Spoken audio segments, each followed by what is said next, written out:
அனைவருக்கும் அன்பு வணக்கம் நண்பர்களே. இன்றைக்கி இந்த பதிவில் நம்ம என்ன பார்க்க இருக்கிறோம் அப்படின்னா, மதுரை சந்திப்போட ரீடெவலப்மெண்ட் பணிகளை பற்றி தான் பார்க்க இருக்கிறோம். நீண்ட இடைவெளிக்கு பிறகு இந்த அப்டேட்டை நம்ம பண்ணுறோம். என்னென்ன பணிகள் நடந்திருக்கு அப்படிங்கிறத இந்த வீடியோ வாயிலாக பார்க்கலாம். இப்போ நம்ம பார்த்துக்கிட்டு இருக்கு பார்த்திங்கன்னா, 2வது பிளாட்பாரத்தில் அடிஷ்னலாக ஒரு ஃபுட் ஓவர் பிரிட்ஜுக்காக, அதாவது நடை மேம்பாலம், அதுக்காக வந்து பேஸ்மெண்ட் பணிகள் வந்து முடிஞ்சிருக்கு. பில்லர் போட்டுட்டாங்க. இப்போ வந்து மண் நிறச்சிட்டு இருக்கிறாங்க.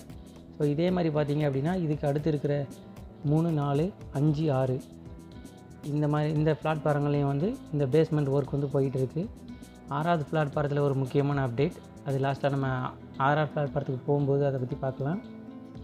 இப்போ வந்து பார்த்திங்கன்னா, இந்த ஃபுட் ஓவர் பிரிட்ஜ் வந்து இனிமேல் புதிதாக கட்டப்பட்டிருக்கிற இந்த பயணிகள் டிக்கெட்டு வாங்குறது, அப்புறம் மற்ற தங்குற ரூம் எல்லாம் இருக்குது இல்லைங்களா, அந்த பில்டிங்லேருந்து நேராக இங்கே உள்ள நுழையிற மாதிரி இதை கட்டிகிட்டு இருக்கிறாங்க. ஸோ இதோட நேர் ஆப்போசிட்டு தான் அந்த பக்கம் இருக்கிறது. இப்போ நம்ம இந்த வீடியோவுக்கு பார்த்துக்கிட்டு இருக்கிற வலது பக்கத்தில் தான் அந்த பெரிய பில்டிங் வந்து நடந்துக்கிட்டு இருக்குது. ஸோ அதை பற்றி நம்ம வெளியில் போகும்போது பார்க்கலாம். இந்த பணிகள் சுமார் பார்த்திங்க அப்படின்னா 1 வருடங்களுக்கு மேலே நடைபெற்றுட்டு வருது. இங்கே மொத்தம் 7 பிளாட்ஃபாரம் இருக்குது. இங்கேருந்து ராமேஸ்வரத்துக்கும் தேனி, திண்டுக்கல் போன்ற ஊர்களுக்கு வந்து இங்கேருந்து ட்ரெயின் வந்து புறப்படும். ஸோ இங்கே வந்து நிற்கும். அதனால் இந்த ஸ்டேஷன் வந்து ரொம்ப முக்கியத்துவம் வாய்ந்தது. அது மட்டும் இல்லாமல் தெற்கு ரயில்வேயோடைய கோட்டங்கள்லேயே வந்து மதுரை கோட்டமும் பெரிய கோட்டம், அதாவது நிறையா கிலோமீட்டர் பாதைகளை, இருப்பு பாதைகளை பராமரிக்கிற பொறுப்பு கொண்டது. இப்போ நம்ம இந்த வீடியோவில் இப்போ தான் ஸ்டேஷனுக்குள்ளே போகிறோம். இதுக்கு முன்னாடி எடுத்துகிட்டு வரும்போது இப்போ வந்து வெளியிலேருந்து உள்ளே போகலாம். இப்போ வந்து சைடில் அந்த வேலைகள் நடந்துகிட்ருக்குது. இப்போ நம்ம நடந்து போகலாம். இப்போ பார்த்திங்க அப்படின்னா, இங்கே இருக்கிற இந்த வாசல் தான் வந்து ரொம்ப பெரிய வாசலாக இனிமேல் வரப்போகுது. இப்போ பணிகள் நடந்துகிட்டு இருக்கிற ஏரியாவை தான் அவங்க அந்த இது போட்டு கவர் பண்ணியிருக்கிறாங்க. ஏற்கனவே இந்த பாதை வந்து பயன்பாட்டில் தான் இருக்குது. இருந்தாலும் பார்த்திங்கன்னா, இந்த வழியாக உள்ளே போனால் டிக்கெட் எடுக்கிறதுக்கான ஆப்ஷன் கிடையாது. முன்னாடி கோவிட்-19க்கு முன்னாடி வந்து இருந்தது. 2 ஏவிடிஎம் மிஷின் இங்கே இருந்தது. நம்ம இந்த வழியாக போனாலும் இங்கே டிக்கெட் எடுத்துகிட்டு உள்ளே போயிட முடியும். இப்போ இனிமேல் ஓப்பன் பண்ணும்போது அதை பண்ணுவாங்க அப்படின்னு எதிர்பார்க்கலாம்.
நம்ம நடந்து போகும்போதே பார்த்திங்க அப்படின்னா, தேசிய கொடி ஃபுல்லாக பறந்துடும் அப்படின்னு எதிர்பார்க்குறேன். பட் இருந்தாலும் கொஞ்சம் கொஞ்சமாக தான் இருக்குது. அதிகமாக காற்று இல்லை.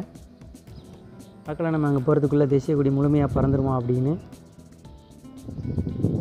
எங்கேயுமே வந்து இது வரைக்கும் நம்மளுடைய டப்ளிங் அப்டேட்டு, அப்புறமா எலக்ட்ரிஃபிகேஷன் அப்டேட்டை பார்த்திங்க அப்படின்னா, அதிகமாக பாதிக்கப்படுற மாதிரி ஒரு நிகழ்வு அப்படின்னா மரங்கள் தான்.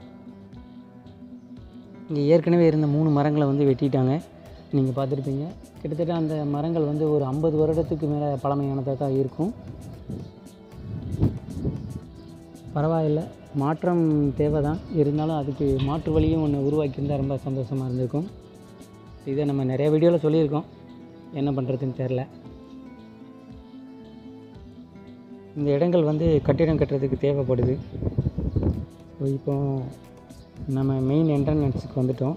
இப்போ வந்து நம்ம பயன்படுத்திகிட்டு இருக்கிற டிக்கெட் கவுண்டர் அதுதான்.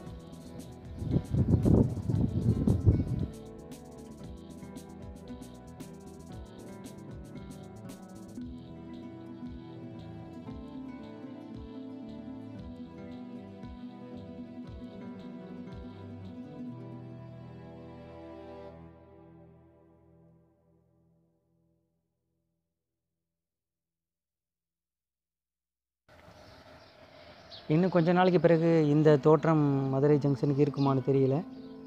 புதிய தோற்றம் கிடைக்கும். நாம் இப்போ உள்ளே போய் டிக்கெட் எடுக்கலாம்.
இப்போ பார்த்தீங்கன்னா நம்ம 6வது பிளாட்பாரத்துக்கு வந்துட்டோம்.